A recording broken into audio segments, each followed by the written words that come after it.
Assassinat de la démocratie en Côte d'Ivoire. Coupable, le métro de la mort. Macron et les multinationales à l'œuvre. On l'appelle le métro de la mort. Le métro urbain d'Abidjan, ou MUA1, est la somme de tous les égoïsmes, de toutes les iniquités, de toutes les démesures, de tous les abus. L'histoire de ce métro remonte au temps du président Félix Houphouët-Boigny. Le président Bédié en a caressé le rêve. Le président Laurent Gbagbo en hérita, et pourtant ce métro n'a jamais excédé plus de 300 milliards de francs CFA. Aujourd'hui, ce métro est porté à bout de bras par Alassane Dramane Ouattara, comme jadis les esclaves égyptiens portaient à bout de bras le pharaon dans son canapé d'or quand il se déplaçait, ou comme plus récemment quand nos aïeux portaient sur leur tête les colons français vautrés dans des hamacs. En Côte d'Ivoire, c'est courbé pour construire de leurs propres mains que les Ivoiriens posèrent les premiers rails dans le cadre des travaux forcés. Ce métro, ou plus correctement ce train urbain, est le symbole achevé de la mort de nos dignités, de nos libertés et de nos humanités. Parlons-en pour en rappeler les horreurs. Il a été lancé officiellement par Alassane Dramane Ouattara et Emmanuel Macron le 30 novembre 2017 lors de la première visite en Côte d'Ivoire du président français. À cette époque, le projet et son avenant numéro 1 étaient estimés au coût astronomique de 1,4 milliard d'euros, soit un peu plus de 918 milliards de francs CFA. Depuis, les coûts du projet ont continué d'augmenter pour être évalués aujourd'hui à environ 1044 milliards de francs CFA. Cet ouvrage, dont le coût global est estimé à plus de 918 milliards de nos francs, montant financé par la France au nom de sa relation historique avec la Côte d'Ivoire. Je suis fier qu'un groupement d'entreprises français permette la réalisation de ce projet au bénéfice des Abidjanaises et des Abidjanais. Et je veux ici vous dire que la France vous a proposé une offre de financement sans précédent. Avec 1,4 milliard d'euros, cette offre constitue l'effort le plus important que la France ait jamais réuni au démarrage d'un projet de transport urbain à l'étranger. Du temps du Premier ministre Guillaume Soro, de 2007 à 2012, il exigea que l'appel d'offres se fasse dans la transparence la plus totale. Il s'est alors tourné vers la Corée du Sud pour concrétiser ce projet de métro dans la même fourchette de coûts que le président Laurent Gbagbo. Un consortium dirigé par les géants coréens Dongsang Engineering et Hyundai Rotem fut retenu. Ces offres techniques et financières étaient les meilleures et devançaient largement les entreprises françaises Bouygues et Keolis soumissionnaires. Il faut noter qu'Alstom, qui au départ s'était manifesté, avait fini par se retirer incapable de tenir la concurrence. Mais en 2012, Guillaume Soro quitta la primature. Alassane Ouattara y vit alors une aubaine, lui qui est habitué à vendre et à racheter, tenait à ce que ce projet en or échoue à ses amis français pour qu'il ait sa part du gâteau. Il exigea d'autorité et imposa à son premier ministre d'alors, Daniel Kablan-Duncan, que les entreprises françaises qui avaient été recalées pour non-compétitivité puissent être intégrées au projet. Avec leur entrée, le projet caracola alors au coût excessif de 665 milliards de francs CFA pour 37 km de voies ferrées réutilisées. Ainsi naquit le consortium STAR, Société des transports abidjanais sur rail. La répartition du capital de STAR était la suivante.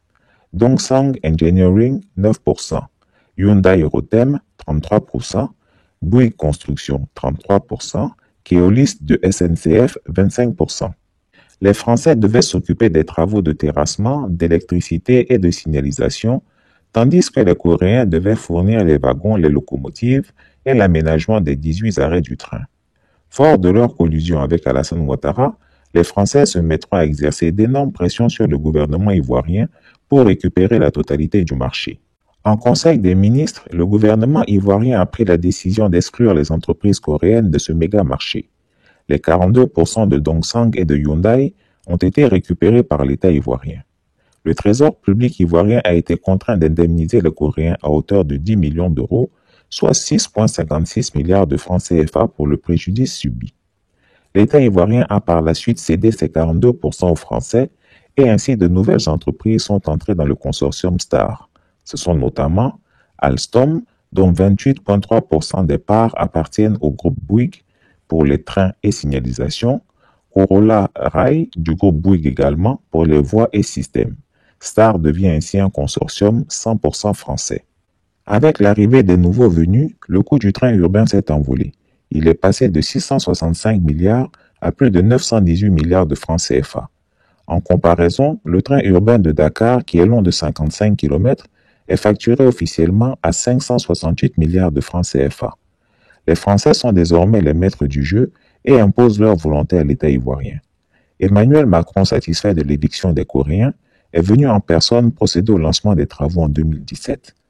Alassane Ouattara, heureux, annonce dans son discours à la nation du 31 décembre 2017 que le métro d'Abidjan serait livré en 2021 ou début 2022 au plus tard.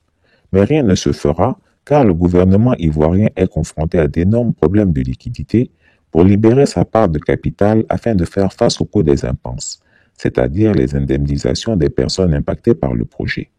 C'est vers la France qu'il va donc se tourner. Les gouvernements ivoiriens et français signeront un deuxième avenant qui fera s'envoler le coût du projet au-delà de 1000 milliards de francs CFA. Pour cette signature, Emmanuel Macron s'est encore déplacé à Abidjan le 21 décembre 2019. Le ministre français de l'économie Bruno Le Maire a indiqué clairement à la presse que le coût de construction du projet sera couvert par des financements français avec un mix de prêts du Trésor et de financements privés garantis par l'État français. Autrement dit, la France finance à 100% le méga-projet voulu par Alassane Ouattara, pour lequel il ne possède pas un rond. Comme la France est frileuse, elle veut surveiller ses deniers. On parle dorénavant de livraison du chantier à la fin de 2026, voire au début de l'année 2027. Et personne en Côte d'Ivoire ne connaît en réalité le coût précis des travaux. Selon l'ancien directeur général du Bénet, Awa Domelo, à la demande du gouvernement ivoirien, son bureau d'études avait calculé et estimé qu'il fallait 100 milliards de francs CFA pour réaliser ce projet et le coût du ticket passager pouvait être fixé à 400 francs CFA. Aujourd'hui, nous en sommes officiellement à 1044 milliards, soit 10 fois plus. Et ce train ou métro, s'il venait à être concrétisé, serait exploité pendant au moins 2 décennies par les dites entreprises françaises, avec en tête bien sûr le puissant groupe Bouygues. Et les Ivoiriens dans tout ça? Ils n'auront qu'à mettre la main à la poche une fois de plus. La main à la poche évidemment pour rembourser avec de confortables intérêts l'État français les plus de 1000 milliards de francs CFA que nous avons dû emprunter pour réaliser ce projet. Et comme ce sont les Français qui vont s'occuper de l'exploitation via l'entreprise Keolis, il s'agira de veiller à ce que le chiffre de 530 000 passagers transportés par jour, comme annoncé par Alassane Ouattara, soit atteint. En cas de déficit, l'État ivoirien, c'est-à-dire chacun de nous, va encore mettre la main à la poche pour compenser les pertes d'exploitation. Et au gain de temps qu'il va entraîner aux 530 000 Abidjanais. Je dis bien 530 000 Abidjanais qui vont l'emprunter quotidiennement et aux 180 millions de passagers qu'il va transporter par an. Si on résume, les entreprises françaises vont être payées pour venir construire le métro d'Alassane Ouattara. Ensuite, elles vont rapatrier leurs bénéfices en France. Et si elles ne gagnent pas suffisamment d'argent parce que les Abidjanais ne prennent que modérément le métro, nous aurons l'obligation de leur verser de l'argent via nos impôts pour ne pas qu'elles tombent en faillite. C'est une opération tout bénéfice pour la France, pour les Français, pour Emmanuel Macron et bien sûr pour Alassane Ouattara, qui sera généreusement cadeauté par ses amis Bouygues et autres, en guise de remerciement pour avoir chassé les Coréens et leur avoir octroyé ce gigantesque gâteau. C'est ce qu'on appelle les rétrocommissions et c'est là que réside la corruption.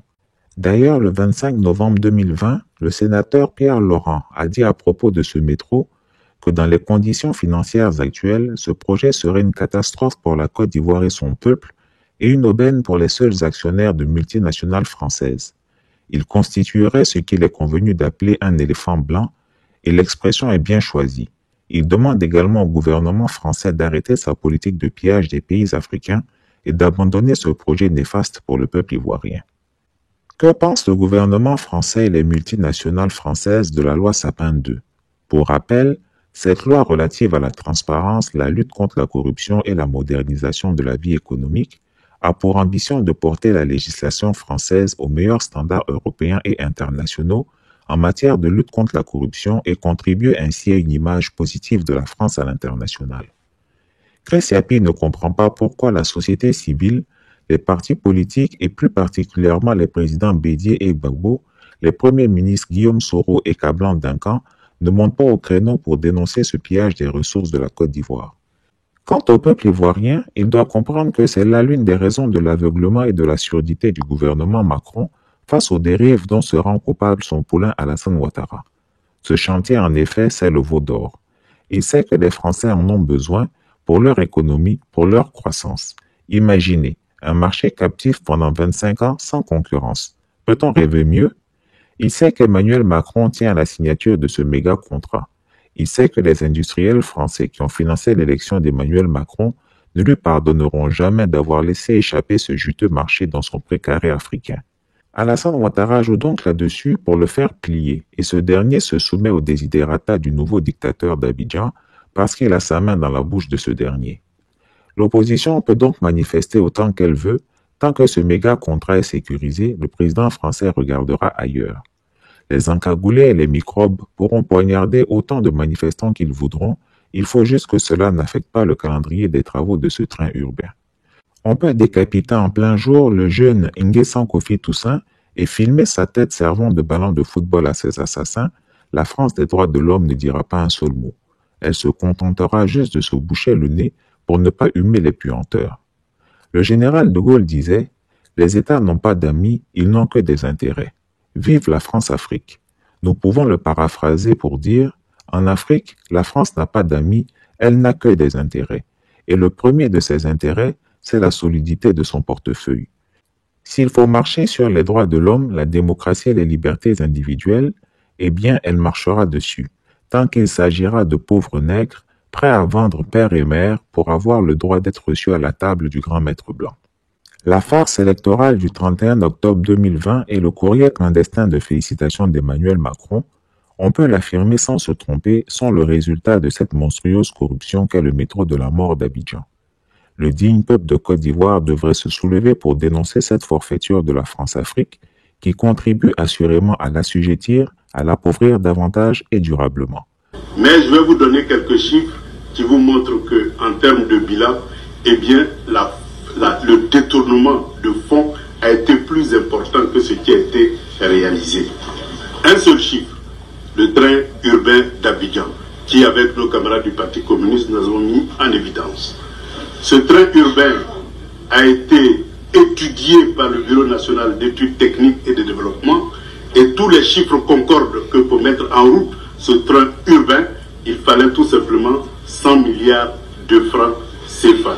Aujourd'hui, ça a été multiplié par 10 en passant du mot train urbain au mot métro. Mais tout juste parce que pour construire effectivement un métro, il faut ce montant-là. Et pour gagner nos amis français, disons le Parlement français, il fallait nécessairement introduire ce concept-là pour justifier la multiplication par 10 le coût d'un métro qui devait coûter 10 fois moins cher. Donc voyez un peu, entre 100 milliards et 1000 milliards, voyez un peu la différence. Posez-vous la question, où iront toute cette différence-là? Et le seul cas du train urbain explique aussi tous les projets qui ont été réalisés en Côte d'Ivoire. Et si nous voulons faire un bilan entre la dette publique et la réalisation, eh bien, en prenant en compte les projets réalisés effectivement, nous sommes à 20% par rapport à cette dette-là. Où sont partis les 80%? Et donc, l'un des défis majeurs que nous devons relever, c'est de faire en sorte que nous instaurons la bonne gouvernance pour que l'argent des Ivoiriens serve aux Ivoiriens pour réduire la pauvreté, l'insécurité et permettre à la Côte d'Ivoire effectivement d'assurer son indépendance économique et d'être une puissance sous-régionale, mais permettre à l'Afrique d'être une puissance mondiale. Je dis bien puissance. Chris Yapi ne ment pas. Retrouvez Chris Yapi sur ses deux chaînes YouTube, sa chaîne Dailymotion, Instagram et VK.